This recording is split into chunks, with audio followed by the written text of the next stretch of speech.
Tamam, indi başlaya bilərik. Əvvəla bugünkü dərsimizə qoşulduğunuza görə sizə təşəkkür edirəm. Bu günlərin əslində yarış nəzərdə tutulmuşdu. Sadəcə yarışı biraz başqa vaxta salası olduq. Çünki başqa daha yaxşı yarış gəlir. Ona hazırlıqlar başlanır. Ona görə web development hələ ki yarış olmayacaq. Həmçinin dedim ki, bəlkə JavaScript-i qutaraq sonra. Bu dərs JavaScript keçməyəcək, ümumilikdə CSS positioning keçəcəm. Bu dərs üçün əslində template kod hazırlamışam.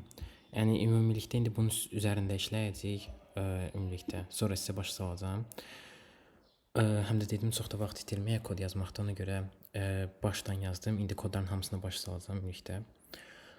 Dedim ki, bu günlərin CSS positioning keçirik. Bunu belə eləyim. Deməli, CSS positioning nədir? Məsələn, əgər keçən dərslərdə yadınıza düşürsə, biz flex falan keçmişdik, margin falan, padding və s. Positioning əslində fikirləşə bilərsiniz ki, yəqin ki, məsələn, yerini falan dəyişdirmək, o, bu. Əslində tam da yox, yəni biraz fərqli bir şeydir.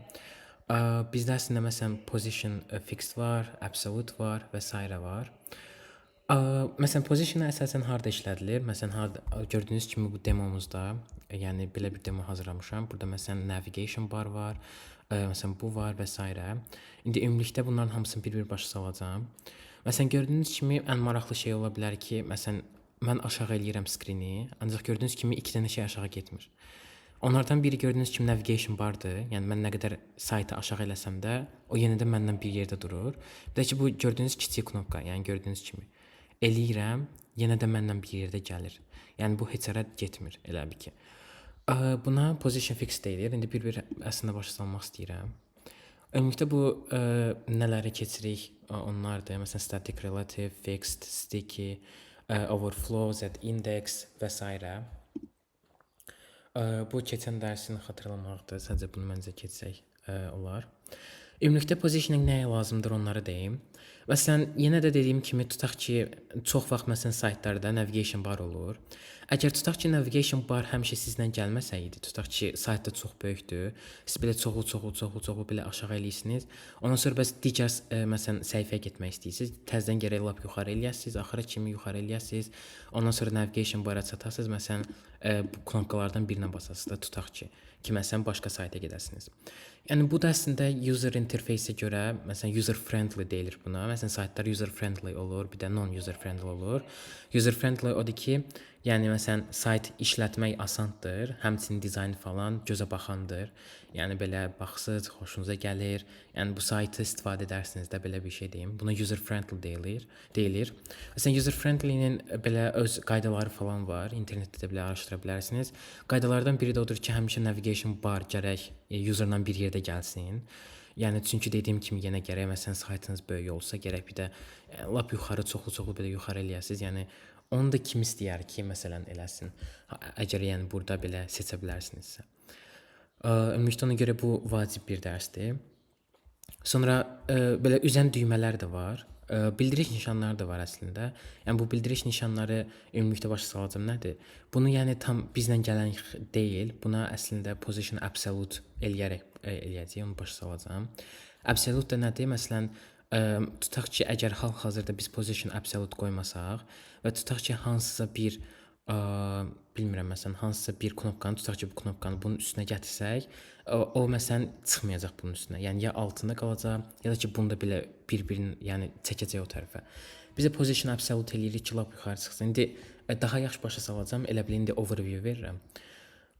Bir dənə əslində kodlarda mən burada niyəsə sayt işləmir. Bir dənə mən başqa şəkil qoyum bura.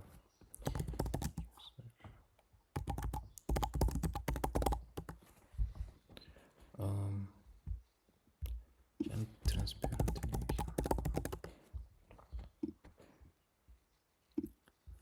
Aha, bunu istifadə edə bilərik. Copy image address.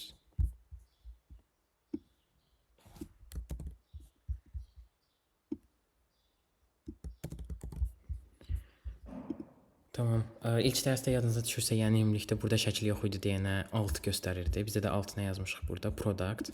Ona görə yəni orada product yazılırdı. Ancaq indi ümumilikdə şəkil qoydum deyənə şəkil işləyir. Tamam, belə daha yaxşıdır.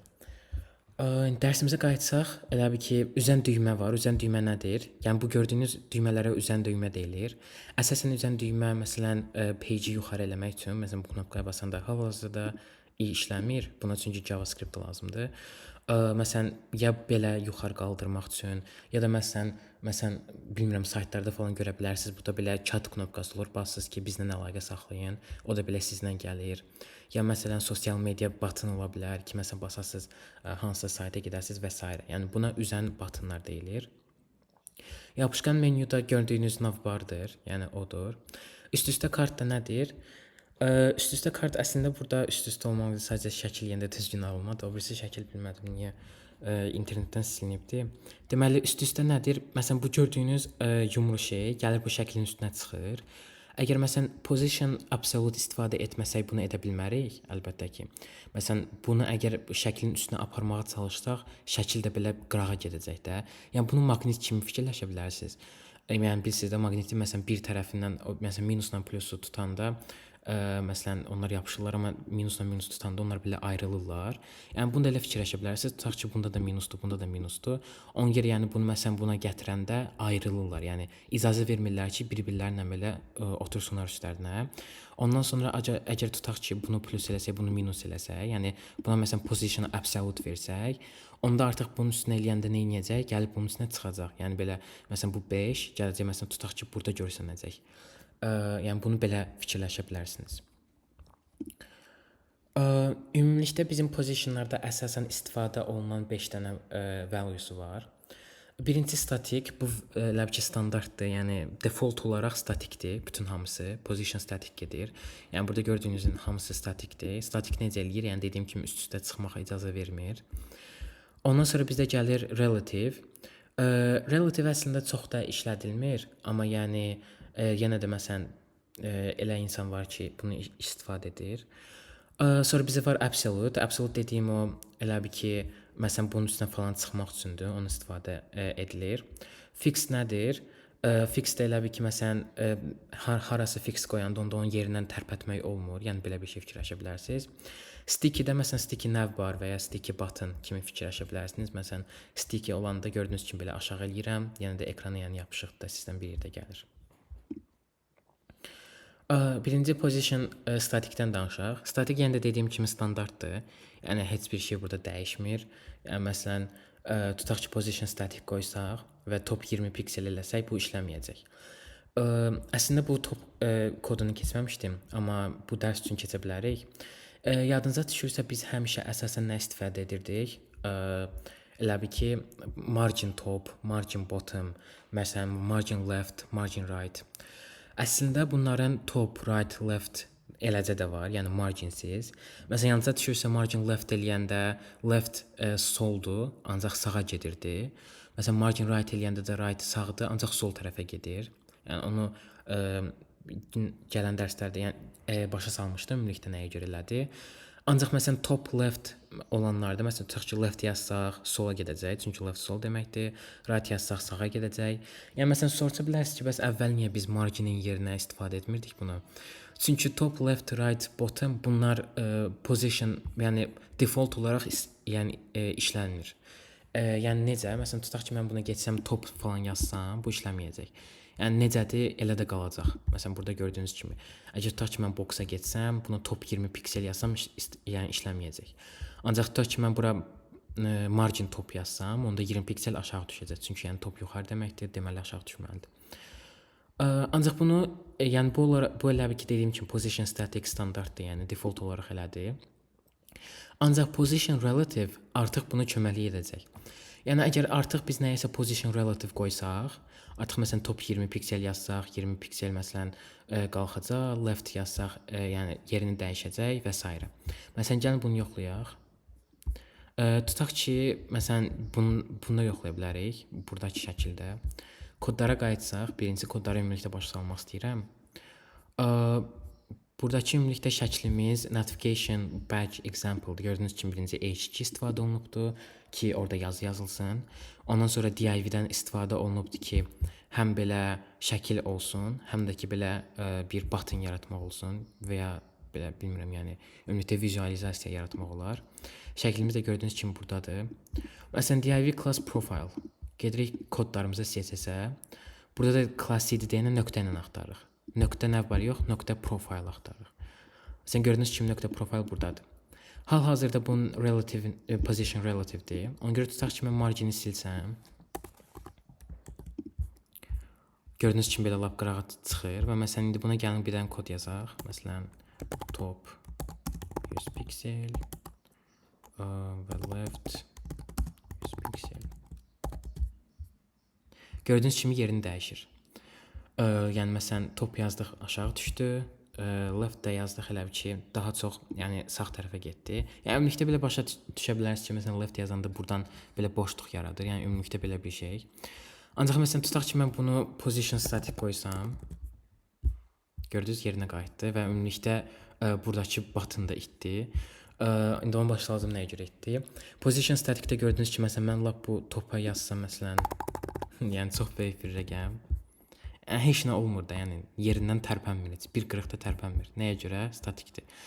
Relative yazsaq məncə itəcək, çünki 10.000 piksel. Gördüyünüz kimi itdi.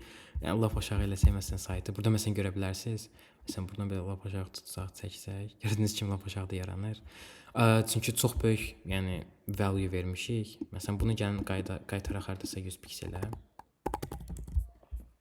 Tamam, burada görə bilərsiniz. Yəni gördüyünüz kimi biz buna position relative qoyduq deyənə artıq bunu dəyişmək olur. Ancaq standart olaraq statikdir deyənə, məsələn statikə yazsaq ki, tutaq ki, biz buna indi position relative qoymamışıq. Buna qayıtsaq yazsaq top, left, bottom işləməyəcək. Çünki yəni statikdir. Gəlin kodlarımızı qaytaraq ki, yaxşı görsənsin. Bir də ki, bir şey demək istəyirəm. Bunu əvvəl deməmişdim. Əgər məsələn margini ümumilikdə götürsəz auto qoysaq, yəni bu 30 piksel falan da silsək, auto qoysaq, onda həmişə elə bil ki, bu olan həmişə gedib lap ortaya çıxacaq, elə bil ki, saytın tam ortasına. Yəni marginə auto qoyanda həmişə gedir saytın tam ortası haradır, ora qoyur.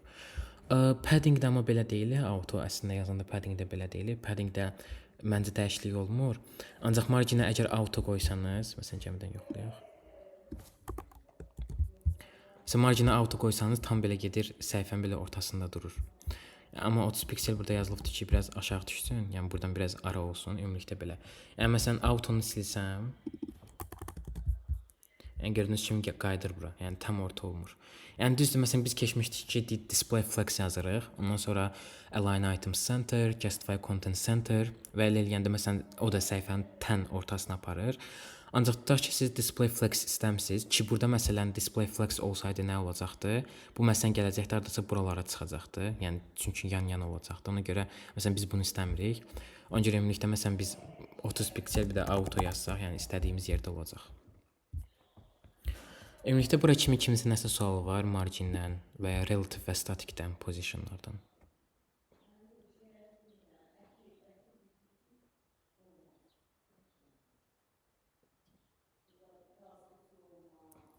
Tamam. Onda davam edə bilərik. Yenə də sualınız olsa chatdə yazın. Sonra chata baxanda cavablandıracağam. Növbəti deməli position absolute-dan danışmaq istəyirəm.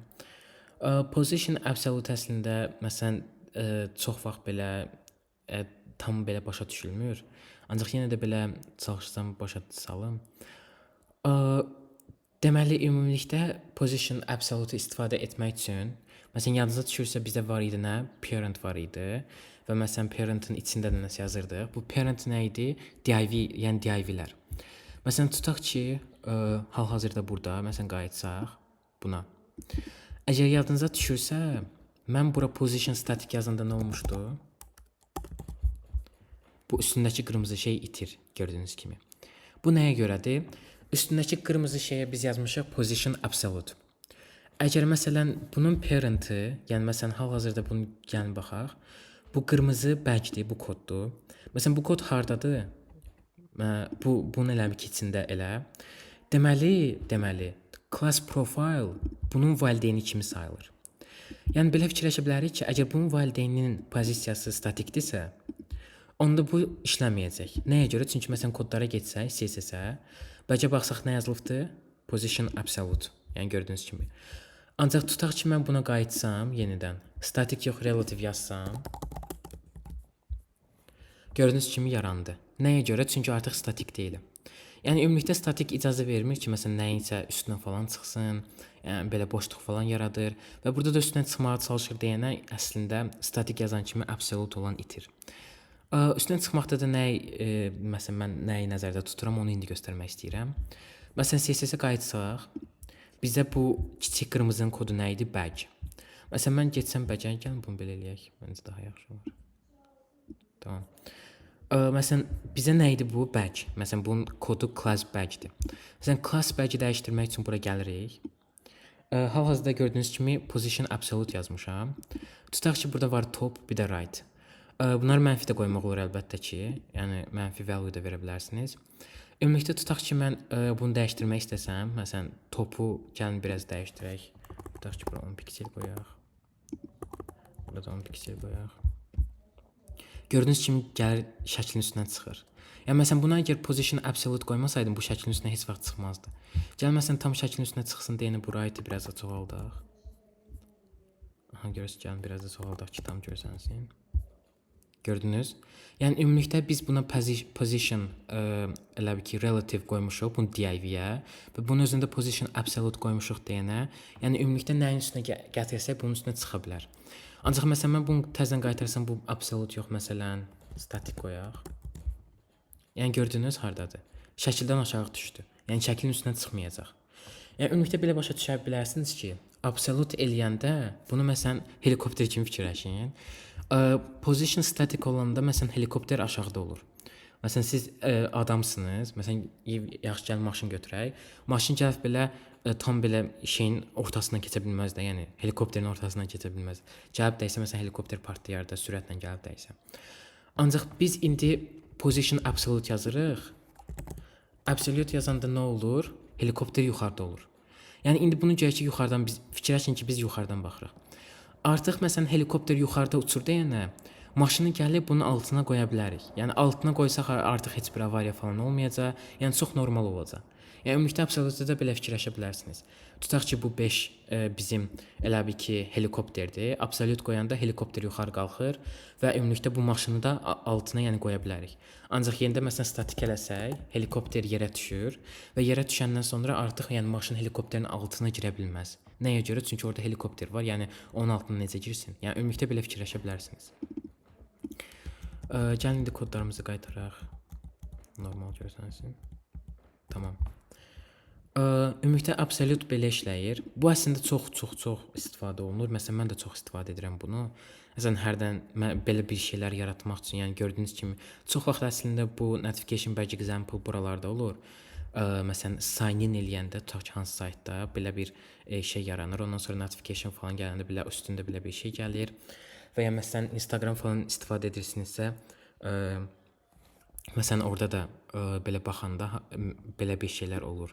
Və ya məsələn sizin telefonunuzda adi məsələn tutaq ki Instagram falan mesaj gələndə, məsələn telefon baş belə ekranda necə görsənir? Belə məsələn Instagram burada şəkli olur, üstündə də belə bir yəni yazılı, yəni neçədən notification gəlibdir. Ümumilikdə bunu belə fikirləşə bilərsiniz. Position absolute haqqında kiminsə sualı var vəbşə?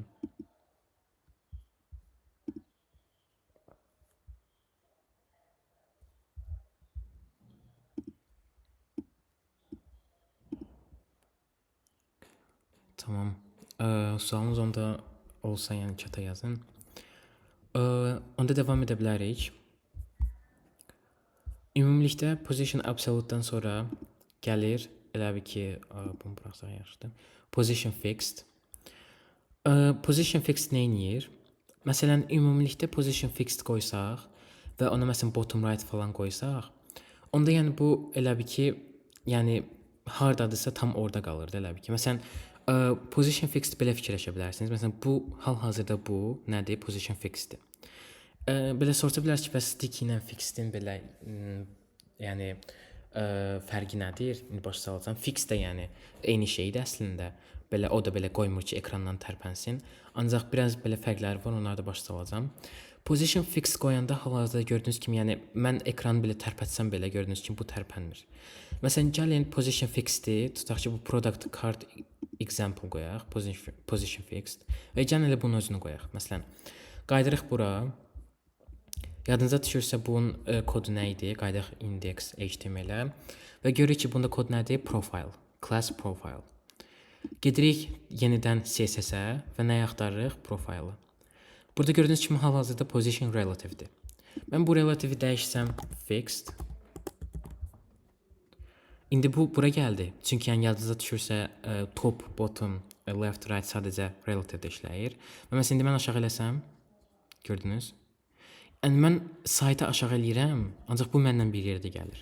Nəyə görə? Çünki bu fixdir. Yəni ümumilikdə bu məsələn mən margindən falan tutaq ki götürürük. Margin left qoyaq, məsələn 100 piksel. Tamam. Ümumilikdə görürsünüz nə qədər dəyişsəm də mən, yəni yenə də dəyişmir. Çünki fixdə ümumilikdə belə tam öz yerində durubdur. Yəni bunu da məsələn pozisiyasını dəyişdirmək olmur. Ancaq məsələn gəlin bizim bu example-mıza baxaq. Yəni gördüyünüz kimi bu burdadır. Məsələn soruşa bilərsiniz ki, bəs bunun pozisiyası necə dəyişibdir? Məsələn tutaq ki, bunun kodunu tapsa bu floating button-dır. Geçsək məsələn HTML-ə.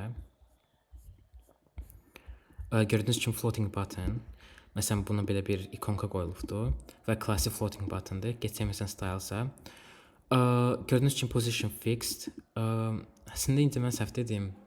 Sadəcə bilmədim niyə işləmədi. Bir dəqiqə. Ümumilikdə bizdə əslində margin işləmir, top right işləyir. Sadəcə gördüm nəsə işləmədi, ona görə margin dedim. Məsələn ümumilikdə bizdə position fix qoymuşuq. Əgər buna burada yazılmır ona görə. Məsələn buna top falan qoysaq, tutaq ki top 100 piksel və left 100 piksel. Tamam, indi dəyişdi. Yəni ümumilikdə məsələn fixed yazanda top, right, left, bottom istifadə etmək olur. Yəni position relative kimi. Ancaq fixed olanda məsələn margin falan istifadə etmək olmur. Ümumilikdə belə bir şey. Yəni məsələn fixedin falan əgər istəyirsə bu fix qalsın, yəni ekranda belə yapışıq qalsın. Ancaq məsələn bunu yerini dəyişdirmək istəsəz onda topdan falan istifadə edə bilərsiniz. Ancaq indi bizə lazım deyil ki, yəni belə ekranda belə yapışıq qalsın. Ona görə ümumilikdə bunu qaytaracağam. Qaytarmaq üçün də sadəcə belə eləyək. Bu nə idi? Relative olmalıydı. Tamam. Ümumilikdə belə bir şey. Yəni bir sözlə fixed yazanda ekran tam sabit qalır. Yəni ekran tam belə hardasa yapışır və ümumilikdə bunu da yerini dəyişdirmək üçün bottom right-dan falan istifadə etmək olur. Davam edək. Ondan sonra position sticky. Position sticky nədir?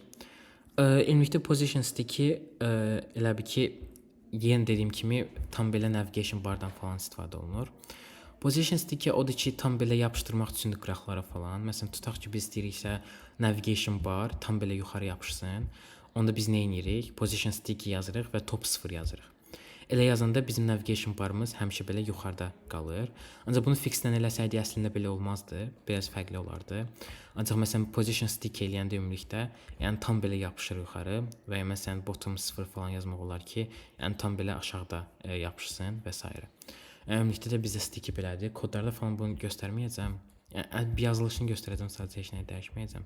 Məsələn biz navigation bara qayıtsaq, gördüyünüz kimi position sticky top 0. Yəni ümumilikdə belə bir şey. Ondan sonra yadınıza düşürsə display flags. Display flags-dən nə etmişik? Gördüyünüz kimi belə bir buttonlar falan var. Buttonların arasında belə boşluq falan yaratmaq üçün yazmışıq. Justify content space between ki aralarında belə boşluq yaratsın və align item center ki yəni yuxarıdan da, aşağıdan da yəni Y oxu tərəfinə ortalansın.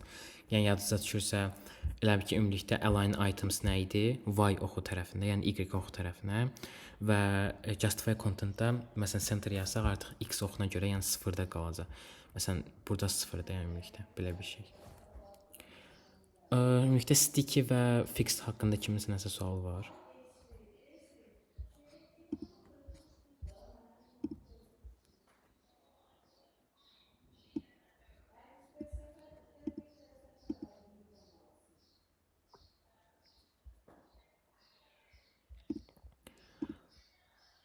Fərqləri elə bir ki, əgər məsələn xeyr, fix heç vaxt tərpənmir. Yəni ümumilikdə əgər yerini tərpətməsəz CSS-də məsələn top right-la falan onda heç vaxt tərpənməyəcək. Fərqləri elə bir ki, nədir? Onu başa salım yenidən. Məsələn, fixdin əgər tərpətmək falan istəsəz, məsələn, yerini falan dəyişdirmək istəsəz, əsasən ekranda bütün hər yerdə qoya bilərsiniz. Məsələn, mən bunu nə etmişdim? Fixed yazanda, məsələn, bu gəlmişdi, bura çıxmışdı, qaldırmışdım bura. Ancaq sticky-də fərq odur ki, məsələn, tutaq ki, sticky-ni sadəcə məsələn biz bura yapışdıra bilərik, ekran lap yuxarına və ya ekran lap belə aşağına, ya belə tam qırağa. Yəni sticky nədir? Sticky belə yapışqan kimi belə sayılır. Yəni harasa ümumilikdə yapışdırırıq da elə ki, belə başa düşə bilərsiniz. Yəni məsələn fixed yazsaq, gördüyünüz kimi yəni məsələn bu fixdir. Yəni ekrana yapışmayıbdı. Yəni ümumilikdə ortaya falan qoya bilərik. Yəni fixdə heç vaxt tərpənmir. Yəni ümumilikdə məsələn mən belə aşağı falan eləsəm də gördüyünüz kimi yerində qalır. Eləcə məsələn bunun yerini dəyişdirmək üçün top, bottom, left, right falan istifadə edərək yəni dəyişdirə bilərsiniz. Tamam. Onda devam edək. Stickini əslində belə məsələn kodlarda falan yadınızda düşürsə mən demişdim ID-ni təkrarlamaq olmur. Ancaq məsələn təkrarlayanda problem falan yaranmamışdı. Stickini məsələn internetdə görmüşdüm, kimsə eləmişdi ki, tam ortaya qoymuşdu. Ancaq xeyr əslində stickini ortaya qoymaq olmaz ümumilikdə. Yəni bu da CSS-in bir rullarından biridir. Əgər məsələn sticky qoyuruqsa ya belə lap yuxarı yapışmalıdır, ya da kimlikdə qıraqlardan falan tutulmalıdır. Yəni belə bir şey. Məncə onun da JavaScript-ə nəsə əlaqəsi var ümumilikdə. Amma yəni yadınızda düşürsə indi ID-də də məsələn təkrarlananda artıq məsələn JavaScript qoşan kimi orada error verəcək ki, ID təkrarlanır. Ancaq məsələn JavaScript falan istifadə eləməyəndə ümumilikdə işləyirdi. Yəni stickini belə qoyulmur, amma yenə də gəlin yoxlayaq elə belə. Məsələn tutaq ki, bunu götürək. Bunda bizə nə idi? Position relative. Məsələn biz buna qayıtsaq, buna sticky qoysaq görək nə baş verəcək. Bunun kodu hansı idi? Profile olmalıydı. Tamam. Məsələn position relative yox, sticky qoyaq. Gördünüz yəni işləmədi ümumilikdə. Və ya məsələn profile yox, gəlin badge də dəyişək sticky. Amma badge yox əslində. Badge yəni bu yumru şeydir. Ancaq yəni gördüyünüz kimi fixed qoymuşam, yenə də işləmir. Tutaq ki mən artıq buna top falan qoysam, məsələn sticky top 0. Bunu da kodunu silsək. Yəni yenə də işləmir. Gərək məsələn harasa belə yapışıq qalsın ümumilikdə. Yəni yenə də buradan belə arasında yer var deyə yenə də işləmir. Yəni ümumilikdə stickini belə başa düşə bilərsiniz ki, məsələn navigation bara qayıdaq. Yəni gördüyünüz kimi tam belə yuxarı yapışmaq üçün ümumilikdə elə olunubdu. Tamam. Onda devam edə bilərik. İndi isə z-index haqqında danışmaq istəyirəm. Deməli, z-index nədir? Buna əslində mərtəbələr deyilir, qatlar deyilir. Yəni istədiyiniz kimi adlandıra bilərsiniz. Z-index nədə istifadə olunur? Məsələn, tutaq ki, bizdə bu var idi. Bunu biz position absolute qoymuşuq. Məsələn, bunların biz ikisini də üst-üstə qoysaq tutaq ki, ancaq məsələn bu gəlir bunun üstünə çıxır, ancaq tutaq ki, biz istəyirik ki, arxadakı şəkil, yəni üstdə qalsın. Onda biz z-index istifadə edirik. Məsələn, navigation barı gəlin götürək. Biz həmişə istəyirik ki, navigation bar yəni həmişə məsələn nəyinsə üstünə çıxsın. Yəni gördüyünüz kimi tutaq ki, burada CSS positioning gəlir. İstəyirik ki, yəni məsələn altında qalmasın. Yəni bu navigation bar bunun altında qalmasın. Yəni ümumilikdə məsələn bundan yuxarıda olsun həmişə. Default olaraq bütün kodlarda z-index 1-dir. Yəni z-indexin value'su pikseldən falan olmur. Sadəcə məsələn 1-dən yəni beskonечно, yəni infinity-yə kimi hansı rəqəm istəsəz qoya bilərsiniz. Məsələn tutaq ki, nav bara qayıtsaq, gördüyünüz kimi burada z-index 1000 qoyulubdur. Yəni buna 10 falan da qoymaq olar, fərq etməz. Sadəcə məsələn 1000 qoymuşuq ki, tam belə dəqiq olsun. Məsələn 1000 qoymuşuq deyənə gördüyünüz kimi yəni belə aşağı eləyirəm. Yenə də görürsüz bu altına girir yəni ümumilikdə. Məsələn gəlin bu CSS positioning tapaq kodu. Section hero-da məsələn h1. Qayıdırıq bura hero-ya, gördüyünüz kimi. Məsələn gəlin birinci hero-ya z-index qoyaq. Məsələn bu əgər 1000 idisə buna qoyaq 10.000. Yəni daha böyük bir rəqəm. Məsələn qayıtsaq bu sticky deyən əslində işləməyəcək. Gəlin onda bunu şeylə yoxlayaq. Buradakı example-la. Bir dəqiqə. Sticky olanda işləmir. Deməli bizdə nəyin üzərində istifadə edə bilərik? Ümumilikdə qoyacağım kodumda yazılıbdır. Bir də navigation bar. Aha bir də cell ribbon. Tamam. Aha, elə bunda əslində istifadə etmək olar. Məncə bunda fixed işləyəcək. Tutaq ki, biz gəlin bunun ümumilikdə position absolute qoymayaq. Yəni bunu ümumilikdə static qoyaq. Cell ribbon budur. Tamam. Gəlin belə eləyib sizə. İndi məsələn bunu biraz çəkək qırağa. 20 piksel buradan da minus 20 piksel. Yox, çox getdi. Aha, tamam. Biraz da gəlin orada çıxardaq bunun üstünə əslində. Məsələn 100 piksel qoyaq. Bunu da aşağı salaq.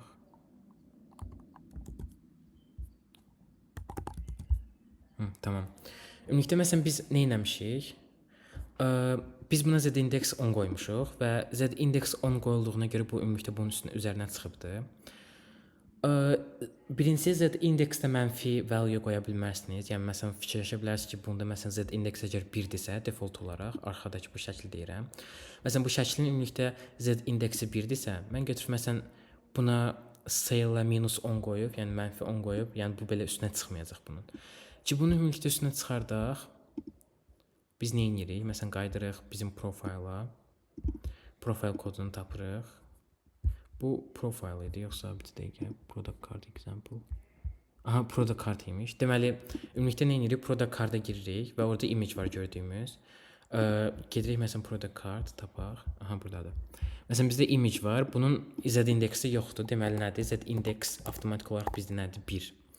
Məsələn gəlin biraz bunu çoxaldaq. Bunun da absolute yox. Relative qoyaq.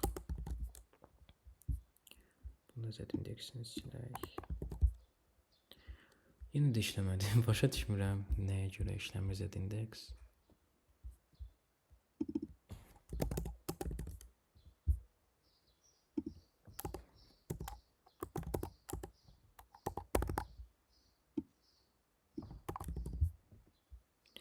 Tamam, ümumilikdə əslində bu üzərinə çıxmalı idi. Sadəcə kodlarda başa düşmürəm nəyə görə çıxmır. Bir dəqiqə.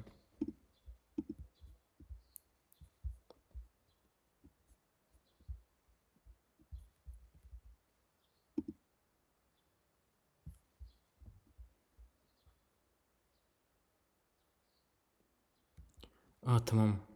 Position static qoyulubdur deyən z indeks işləmir. Deməli bunu onda relative qoysaq işləyər. Tamam, relative qoyanda işləyir. Onda ümumilikdə product card-a yox, z indeksimizi dəyişdiririk bura. Ondan sonra bunun koduna gireyim. Aha, bunu da position dəyişdirək. Relative. Aha, tamam işlədi. Gördüyünüz kimi məsələn biz nə etmişik indi burada? Ümumilikdə bu image-imizə nə etmişik? Qoymuşuq z index 100. Ancaq gördüyünüz kimi bu button-da nədir bizdə z index? Məsələn qayıtsaq. Bizim button hardaydı? Aha, bu.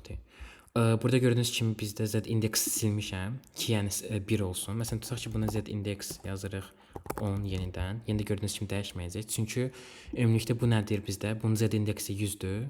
Ancaq bunun ümumilikdə z indeksi neçə idi? Arxadakın ki 10. Məsələn tutaq ki, biz bunun üstünə çıxartmaq istəyirik. 100 yox, məsələn 1000 qoyaq. Gördünüz, çıxdı yəni üstünə. Ümumilikdə bunları position relative-dən istifadə etmək lazımdır. Sadəcə mən burada fikirləşirdim ki, tutaq ki, product card-a position relative qoysaq, onda image də avtomatik olaraq position relative olur. Əslində bu position static qalır. Yəni ümumilikdə əgər z index istifadə etmək istəyirsinizsə, gərək bütün hər yerdə position-ı ümumilikdə relative qoyasınız. Yəni məsələn image-də əgər istəyirsinizsə belə çıxsın bunun üzərinə, onda biz nə edirik? Image-də yazırıq məsələn tutaq ki, position relative və z index məsələn indi bizə button-da 1000-dir deyəndə tutaq ki, buna 10000 qoyaq. Yəni belə bir şey. Məsələn 1000-dir deyəndə istəsək 1001 də qoya bilərik, yəni gördüyünüz kimi yenə də çıxır üzərinə. Bir də bizdə belə bir kod var, buna inherit deyilir. Inherit nə edir? Yəni inherit qoyanda ümumilikdə default olaraq elə ki gedir. Yəni gördüyünüz kimi inherit qoyanda yenə də yəni nə varsa üstünə bunu çıxacaq. Yəni həmişə belə çox vaxt aşağıda qoyacaq. Yəni ümumilikdə inherit elə ki bizdə belə işləyir. Başqaları da var. Məsələn initial var, unset var. Yəni unset eləyəndə ümumilikdə z indeksi olmasın və ya auto var və s. Yəni ümumilikdə çoxludur. Ancaq indi gəlin bu kodları falan qaytaraq ümumilikdə.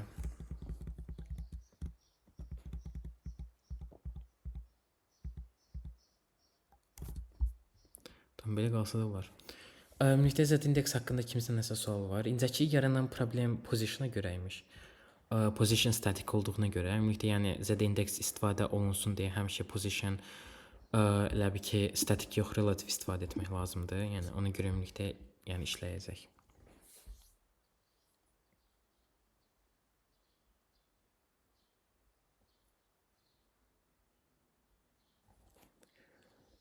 Tamam. O zaman devam edək. Gördüyünüz kimi yəni burada məsələn back-endə qoyulubdur z-index 1, sonra z-index 2, 3, yəni nə qədər çox, o qədər yəni üstdə qalır ümumilikdə. Burada yazılıbdır, yəni yalnız position elementlərdə yəni işləyir, yəni ya relative olsun, ya absolute, ya fixed, ya da sticky olsun. Əslində burada sticky yazılıbdır, ancaq incə sticky ilə işləmədi, bunu qaytardıq relative-ə. Məncə sticky işləmir. Fixed məncə işləyir ancaq, yəni çünki bu fixeddir və buna z-index qoymuşam. Ümumilikdə belə bir şey. Ondan sonra bizdə overflow var. Overflow nədir? Elə bil ki, məsələn, tutaq ki, əslində bunu bu dərs başa salmasam daha yaxşıdır. Çünki gələn dərs biz mobile responsivelik keçəcəm. Orada nədir? Məsələn, tutaq ki, ekran falan kiçik olanda orada necə etmək olar ki, sayt daha yaxşı görsənsin. Overflow isə indi belə başa salsam, yəni belə başa düşə bilərsiniz ki, tutaq ki, əgər bir dənə bu sale knopkasını götürüm. Məsələn, mən bunu çox böyük edim, tutaq ki, buradan başlasın, getsin, ekranı çıxsın qırağa. Onda nə baş verəcək? Məsələn, gəlin elə bunu yoxlayaq. Bizə səhv eləmirəmsə bu sale ribbon idi.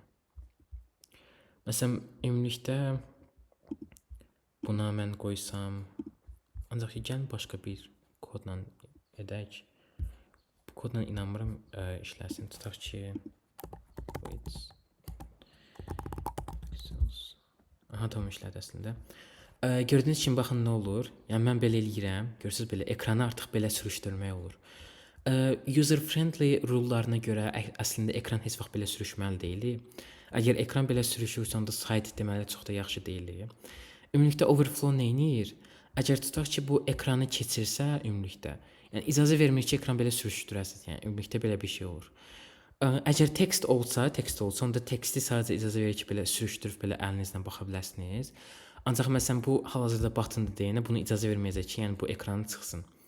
O kodu indi göstərməyəcəm, çünki ümumilikdə o kodu gələn dərsimizdə mobile responsiveness keçəndə başa salmaq istəyirəm, çünki o dərs daha rahat olar məncə.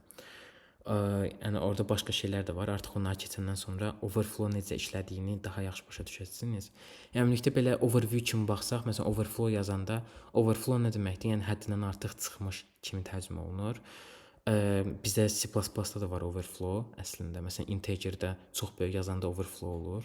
Yəni ümumilikdə HTML-də də var bu. Yəni ümumilikdə məsələn əgər overflow olursa, yəni bunu icazə verməyəcək ki, tutaq ki, ekranın bu tərəfindən, yəni çıxsın o tərəfə. Ümumilikdə belə bir şey.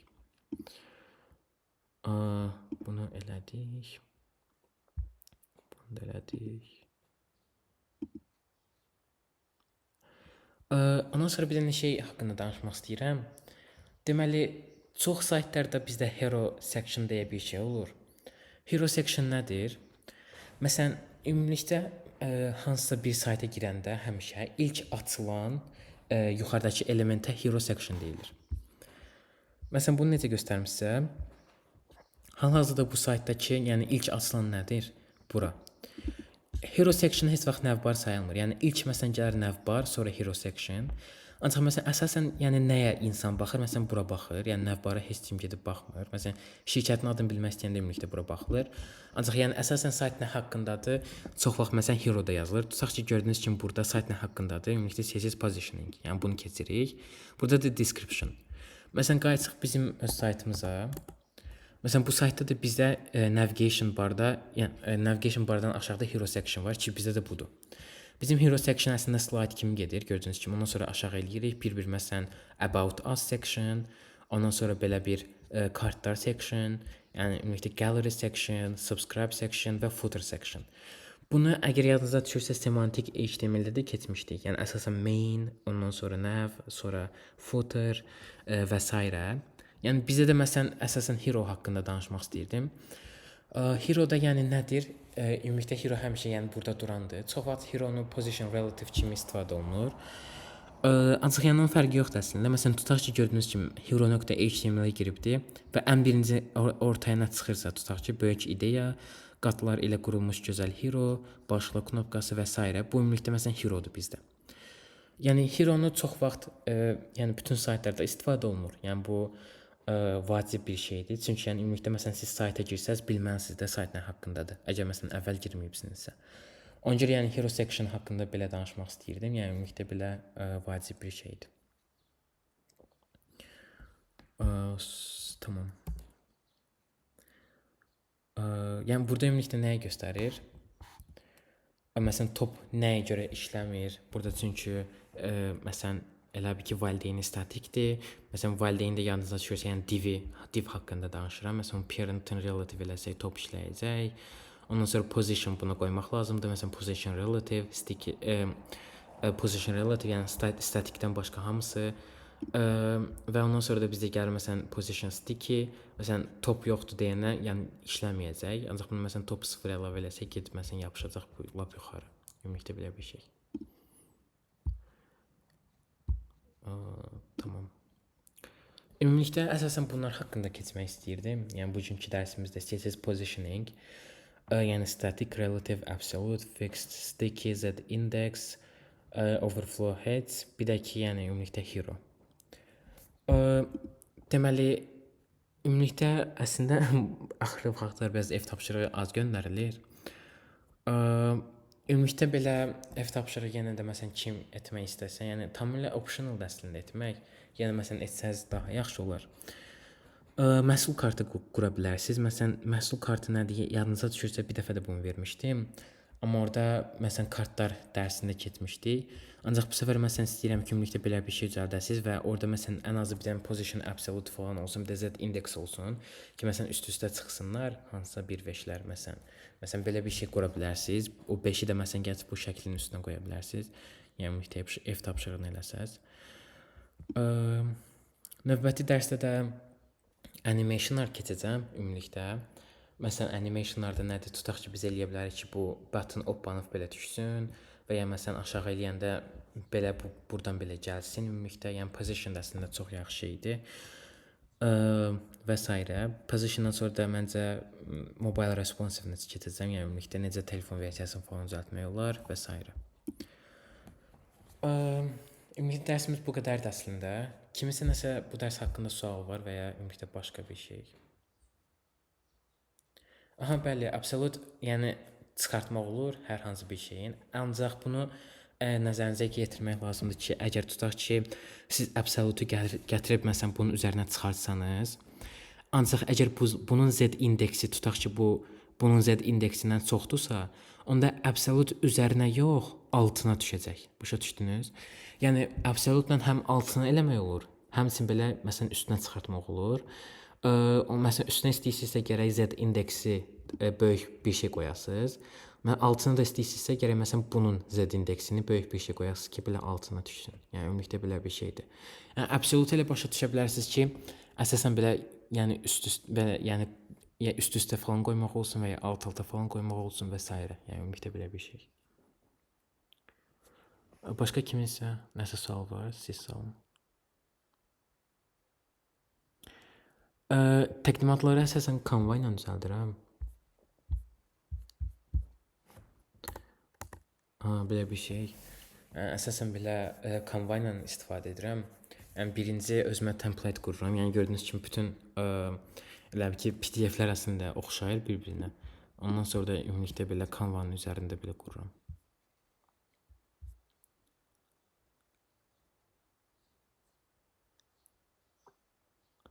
Siz sorun.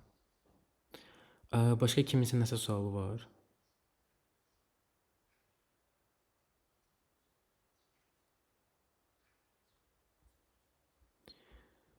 Tamam. Yoxdursa o zaman bitirə bilərik. Dərslərimizə də qoşulduğunuza görə sizə təşəkkür edirəm və inşallah gələn dərs görüşənədək. Sağ olun.